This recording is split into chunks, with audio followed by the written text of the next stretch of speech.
Assalamualaikum warahmatullahi wabarakatuh. Salam sejahtera bagi kita semua. Perkenalkan, saya Denny Riani, SEIME, dosen pengampu mata kuliah Pendidikan Agama di STKIP PGRI Trenggalek dengan bobot 3 SKS. Pada kesempatan ini saya akan memaparkan proses pelaksanaan pembelajaran sebagai bagian dari pernyataan diri dosen dalam unjuk Tridharma Perguruan Tinggi atau PDD UKTPT bidang pengajaran dalam rangka sertifikasi dosen tahun 2026. Pada awal perkuliahan, saya selalu memulai dengan memperkenalkan diri, latar belakang keilmuan, bidang kepakaran, serta pengalaman akademik dan profesional yang relevan dengan mata kuliah yang saya ampu. Selanjutnya, mahasiswa diberikan kesempatan untuk saling memperkenalkan diri sebagai upaya membangun komunikasi yang baik, suasana belajar yang nyaman, serta menciptakan iklim akademik yang kondusif selama 1 semester. Sebagai seorang dosen, saya menerapkan konsep DAI dalam belajar mengajar. Prinsip itu terdiri dari delivery, interaction, dan assessment. Pada tahap pertama, yaitu delivery, saya berfokus pada perencanaan dan penyampaian materi pembelajaran agar dapat dipahami secara optimal oleh mahasiswa. Sebagai landasan pelaksanaan pembelajaran, rencana pembelajaran semester atau RPS kami susun, kemudian divalidasi, dan selanjutnya disahkan oleh Kaprodi. Dalam RPS tersebut, arah dan target pembelajaran dirumuskan atau CPMK yang harus dicapai oleh mahasiswa selama 1 semester adalah sebagai berikut.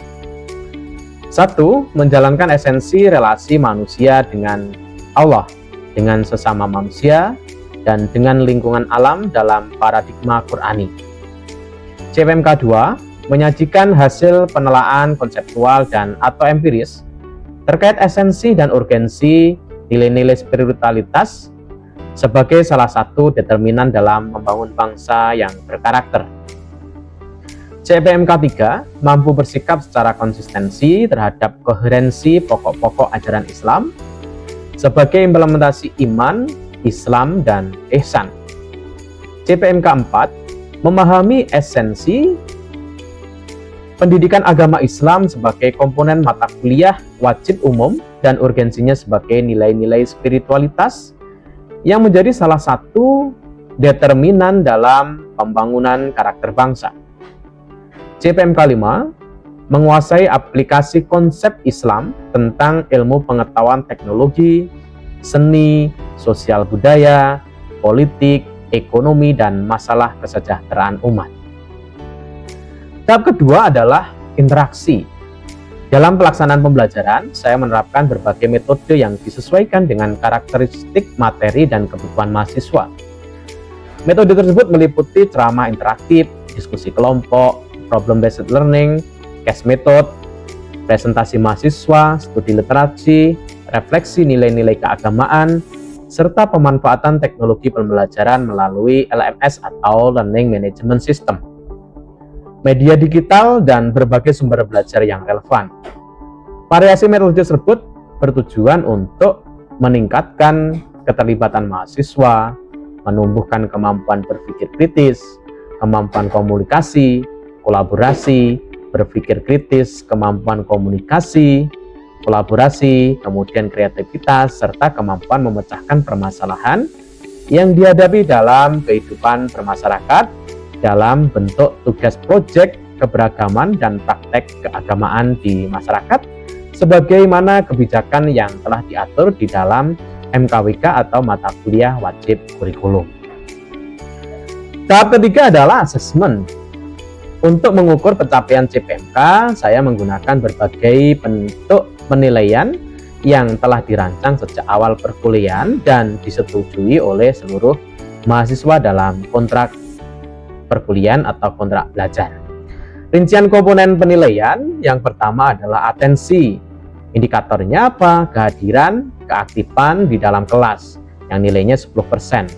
Tugas, baik tugas mandiri ataupun tugas kelompok, komponen nilainya 20%, ujian tengah semester 20%, dan ujian akhir semester 50%.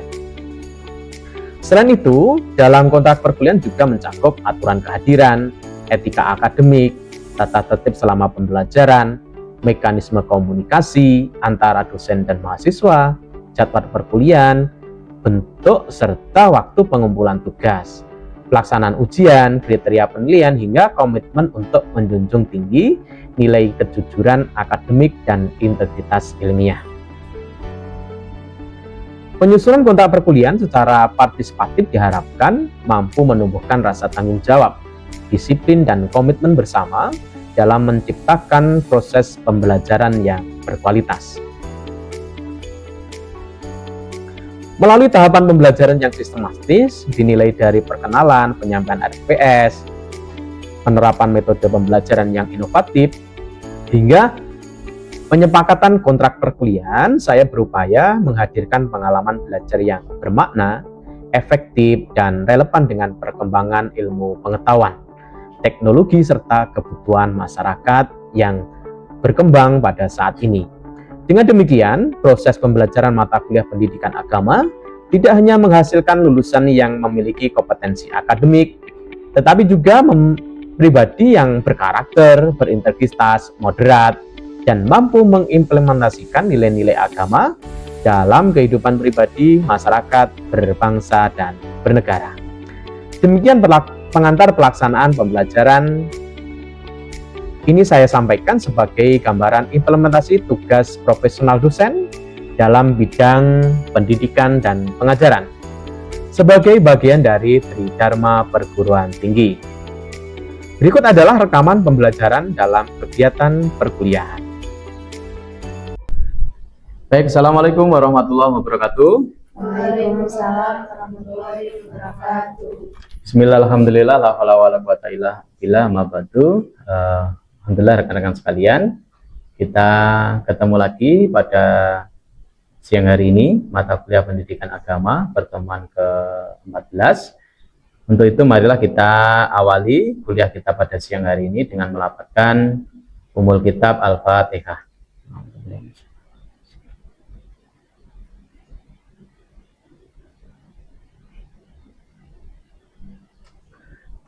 Baik rekan-rekan sekalian, sebelum kita mulai materi pada siang hari ini, saya mau overview pertemuan kita sebelumnya. Kita membahas tentang konsep syariah. Nah, di dalam konsep syariah itu ada yang namanya tujuan syariah, ya, atau kita mengenalnya dengan namanya maqasid syariah. Nah, maqasid syariah di pertemuan sebelumnya kita bahas. Itu ada berapa rekan-rekan sekalian? Ada 5. 5 gitu. Ada yang bisa nyebutkan?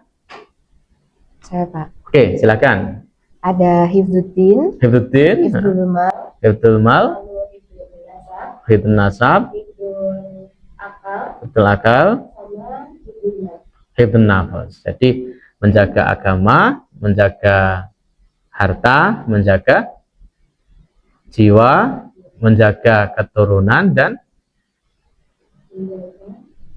apa tadi? Menjaga jiwa, gitu ya. Nah, pertemuan kita pada kali ini kita ada implikasinya terkait dengan maqasid syariah, yaitu hifdzul mal atau menjaga harta. Nah, di dalam menjaga harta itu salah satunya adalah ada yang namanya kewajiban zakat. Nah, maka di pertemuan kali ini, pertemuan ke-14 ini, kita akan membahas tentang fikih zakat dan aplikasinya pada program penyaluran LPZ. Apa itu LPZ? Ada yang tahu? LPZ itu singkatan dari Lembaga Pengelola Zakat. Kenapa ada LPZ? Karena di Indonesia sesuai dengan peraturan Undang-Undang Nomor 33 Tahun 2011, kemudian ada peraturan pemerintah nomor 14 tahun 2014, lembaga pengelola zakat itu ada 2. Yang satu adalah Basnas yang dibentuk oleh pemerintah, dan yang kedua adalah LAS atau lembaga amil zakat yang dibentuk oleh masyarakat. Oke, baik. Kalau kita berbicara zakat itu merupakan konsep keuangan publik secara Islami. Kita di dalam ekonomi konvensional atau ekonomi modern, kita mengenal konsep keuangan publik itu berupa apa? Ada pajak, Ada pajak, terus lalu ada lain pajak, ada cukai dan lain-lainnya ya. Artinya apa namanya? Kewajiban-kewajiban warga negara terkait dengan kepada pemerintah berupa tadi pajak yang kemudian digunakan untuk apa? Untuk pembiayaan pengeluaran pemerintah dalam instrumen pembangunan negara. Nah, maka di agama kita, di agama Islam itu juga mengenal tentang konsep keuangan publik. Nah, apa saja konsep keuangan publik Islam itu? Nah, yang pertama adalah zakat. Nah, apakah hanya zakat? Tidak. Ada wakaf. Wakaf itu apa? Wakaf itu adalah hampir sama dengan zakat, tetapi konsep wakaf itu adalah berhenti. Artinya apa? Harta yang diwakafkan itu tidak boleh berkurang. Wakaf itu kalau kita membaca Quran kan wakaf itu tanda berhenti, ya enggak? Berhenti. Maka kemudian tidak boleh berkurang. Pada zaman dulu atau zaman mungkin nenek-nenek kita, kakek-kakek kita, itu kalau kita berbicara wakaf itu identik dengan tanah, ya enggak? Untuk membangun apa? Masjid, untuk membangun madrasah, pondok, kan gitu ya. Nah, di dalam perekonomian modern seperti saat ini ternyata konsep wakaf itu sudah berkembang. Tidak hanya berupa materi yang bentuknya tanah atau gedung atau bangunan gitu ya. Tetapi sudah berubah menjadi ada namanya wakaf tunai. Gitu. Kalau adik-adik, rekan-rekan sekalian katakanlah punya uang saku gitu ya, uang saku dari orang tua itu bisa disisihkan 5.000, 10.000 untuk apa? Wakaf tunai. Nah, itu abadi. Jadi tidak apa namanya wakafnya tetap, tetapi hasilnya baru digunakan untuk pemberdayaan. Selain itu ada wasiat, ada infak sedekah, ada hibah, ada waris. Itu di dalam sektor sosial dan kebijakan. Nah, di dalam sektor publik, Islam mengenal berbagai instrumen di dalamnya. Ada kharaj itu adalah pajak tanah dalam zaman dulu ya. Ada ghanimah atau rampasan perang ketika zaman Nabi, zaman Khulafaur Rasyidin, ketika Bani Umayyah, Abbasiyah itu ada kharaj itu. Bahkan kalau kita berbicara instrumen publik Islam, di Mesir itu ada universitas tertua Al-Azhar, itu juga hasil dari pengembangan instrumen wakaf. Bahkan Baitul Malnya Mesir ketika Mesir itu terjadi krisis itu sampai membiayai negara. Gitu. Artinya ternyata instrumen Islam itu, keuangan publik Islam itu ketika dikelola dengan baik, dengan profesional, dengan transparan, itu manfaatnya ternyata luar biasa. Gitu. Bahkan di Malaysia itu ada instrumen wakaf tunai yang namanya waris, wakaf real estate. Nah, itu digunakan untuk apa? Digunakan untuk pembiayaan real estate. Ada hotel, ada kemudian SPBU kalau di kita ya. Nah, hasilnya itu pengembangannya itu kemudian digunakan untuk pemberdayaan. Asetnya tetap itu wakaf. Nah, di pertemuan ini kita tidak akan membahas tentang wakaf, tapi lebih membahas tentang zakat. Nah, zakat itu sendiri apa toh? Nah, ada yang tahu? Menurut saya, zakat merupakan sedekah wajib yang dikeluarkan dari sebagian harta kita yang sudah mencapai nisab dan juga haul. Coba, dengan tujuan untuk menunjukkan harta dan jiwa. Oke, baik. Terima kasih, kita kasih pertanyaan. Oke, terima kasih Mbak Binti. Nah, saya tambahkan, jadi makna zakat itu adalah suci atau membersihkan tadi, membersihkan harta tadi. Clue-nya sudah disampaikan oleh Mbak Binti tadi, membersihkan harta. Kalau itu kemudian zakat harta atau zakat mal. Tapi kalau zakat fitrah, fungsinya apa? Membersihkan jiwa. Itu zakat fitrah. Gitu. Sebagaimana di dalam Quran surat At-Taubah, khudh min amwalihim shadaqatan tutahhiruhum biha wa sholli alaihim inna sholataka kanon ila akhirih. Jadi ambillah sebagian dari harta kita itu untuk mensucikan. Artinya fungsinya zakat itu mensucikan harta tadi. Itu. Yang kedua adalah tumbuh. Dengan kemudian dikeluarkan zakat itu memberikan keberkahan, tumbuh, berkembang, al-barakatuh. Nah, berkah itu apa maknanya? Ziyadatul khair, bertambahnya kebaikan. Yang berikutnya adalah beres. Beres itu apa? As-sholah. Artinya beres dari apa? Dari hak-hak fakir, miskin. Kenapa? Karena Allah itu menitipkan harta kita itu, menitipkan dari sebagian harta kita itu untuk fakir, miskin.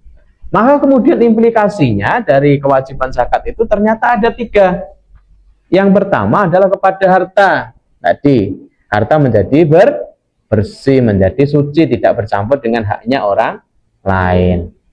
Yang kedua kepada jiwa. Jiwa kita kemudian menjadi lebih tentram, lebih yang biasanya mungkin marah-marah gitu. Ada nggak di sini marah-marah?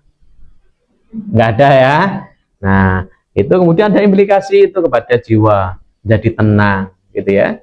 Kemudian implikasi juga kepada perilaku gitu. Nah, itu 3 implikasi dari kewajiban mengeluarkan zakat. Nah, zakat itu sendiri ada orang-orang yang berhak menerima zakat sebagaimana di dalam Quran itu dijelaskan innas shadaqatu lil fuqara'i wal masakin wal amilin ila akhirih. Ada berapa? 8. Ada fakir, ada miskin, ada amil, ada mu'alaf, kemudian ada rikob, ada horim, fisabilillah, dan ibnu sabil. Bisa dipahami? Ada yang perlu ditanyakan atau diskusikan? Tadi ada yang perlu ditanyakan, Mbak Najwa? Kenapa zakat itu tuh disebut sebagai instrumen untuk penyucian harta dan juga jiwa? Itu untuk penjelasan fikihnya itu bagaimana ya Pak? Oke, baik. Terima kasih, kita plus tepuk tangan untuk Mbak Najwa. Pertanyaan yang bagus. Baik, tadi ditanyakan zakat itu adalah instrumen pembersih jiwa dan harta gitu ya. Secara fikihnya seperti apa, Pak? Baik, sebagaimana tadi sudah saya jelaskan bahwasanya Allah itu ternyata menitipkan sebagian dari harta kita, dari rezeki kita itu untuk orang lain yang minta ataupun yang tidak minta. Sebagaimana di dalam Al-Quran itu dijelaskan wa fi amwalihim haqqon lisailin wal mahrum. Pada harta kita itu Allah menitipkan sebagian untuk orang lain. Orang lain itu apa? Siapa? Yaitu orang yang minta maupun tidak meminta. Siapa itu? Ya tadi 8 golongan, ada fakir, miskin, sabilillah, ibnu sabil, horim. Nah, apakah sebenarnya Allah butuh dengan harta kita? Tidak. Allah itu maha honi, maha kaya. Tetapi Allah menguji keimanan kita. Apakah kemudian Allah menitipkan sebagian itu kita iman atau tidak? Zakat itu berapa besarnya? 2,5%. Dari 100% yang kita miliki itu, Allah hanya menitipkan 2,5%. Kita memiliki berapa? 97,5%. Kalau kemudian kita tidak imani, maka seakan-akan kita ya tadi zalim, memakan bukan hak kita. Zalim itu artinya apa? Menempatkan sesuatu yang bukan pada tempatnya, itu zalim. Sama dengan tadi, ada hak yang dititipkan kepada kita oleh Allah, tapi kita tidak memberikan. Nah, itu zalim. Maka kemudian Allah menguji tadi keimanan kita, apakah kita iman atau tidak atas kewajiban zakat itu. Itu bisa dipahami, Mbak Najwa? Bisa? Oke, terima kasih.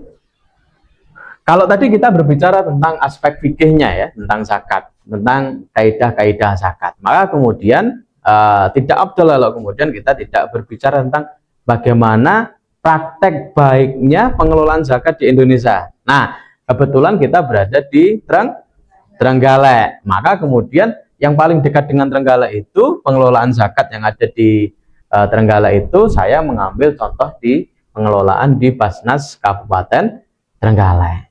Rekan-rekan sekalian, kalau kita berbicara tentang aspek penyaluran atau pendistribusian dana zakat, infak, dan sedekah, itu konsepnya adalah ini.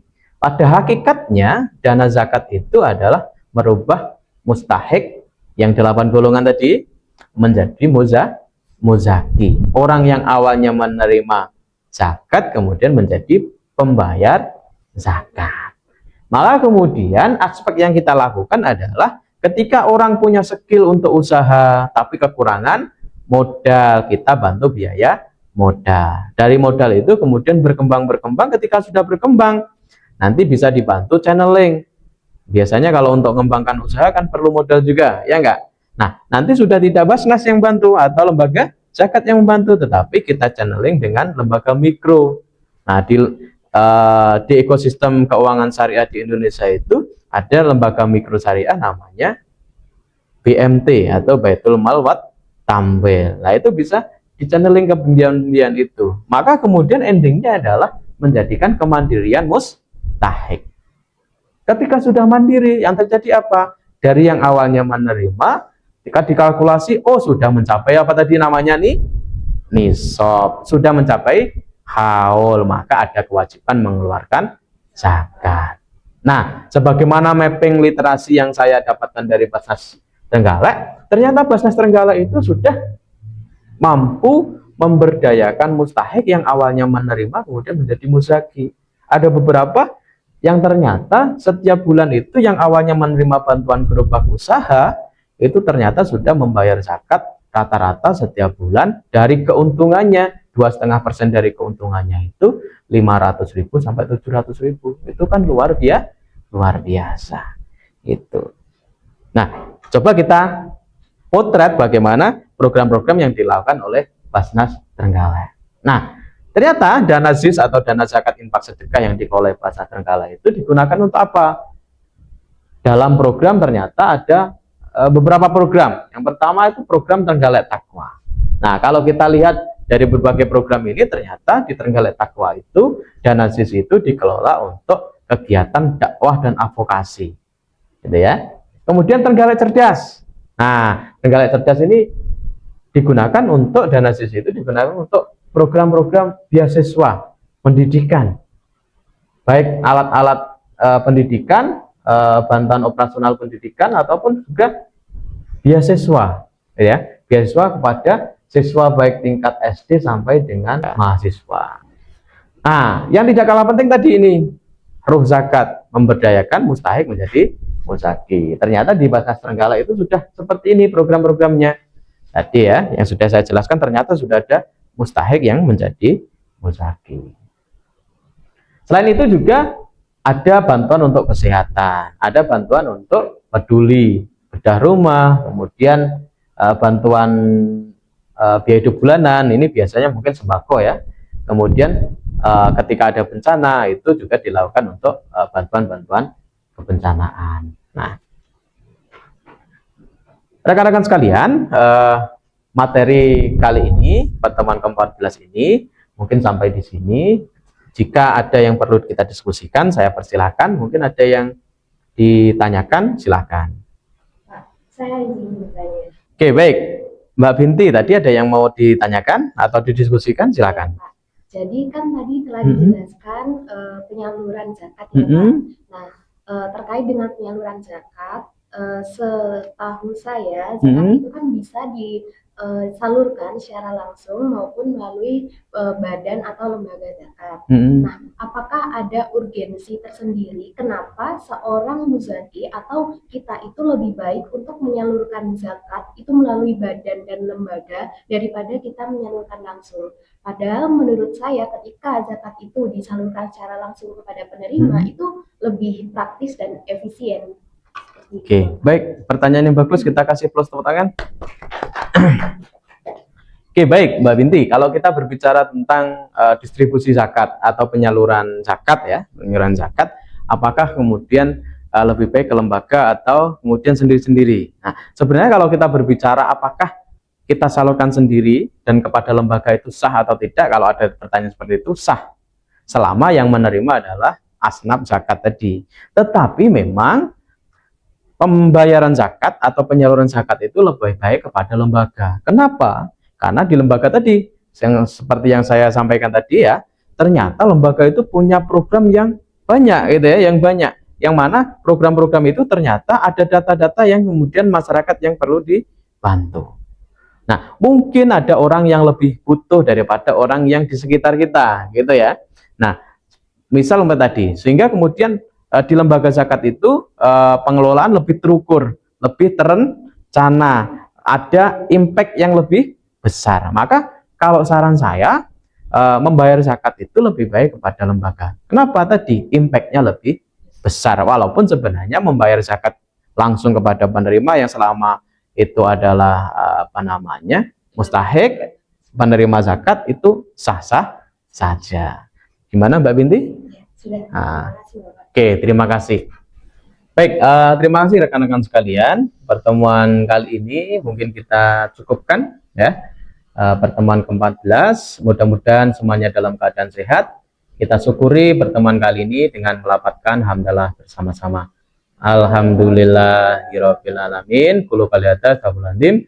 Assalamualaikum warahmatullahi wabarakatuh. Waalaikumsalam. Terima kasih. Demikian pemaparan PDD UKT PT untuk pengajaran saya, sekaligus cuplikan implementasi nyata dari prinsip Delivery, Interaction, dan Assessment atau DIA pada mata kuliah pendidikan agama. Terima kasih. Wassalamualaikum warahmatullahi wabarakatuh.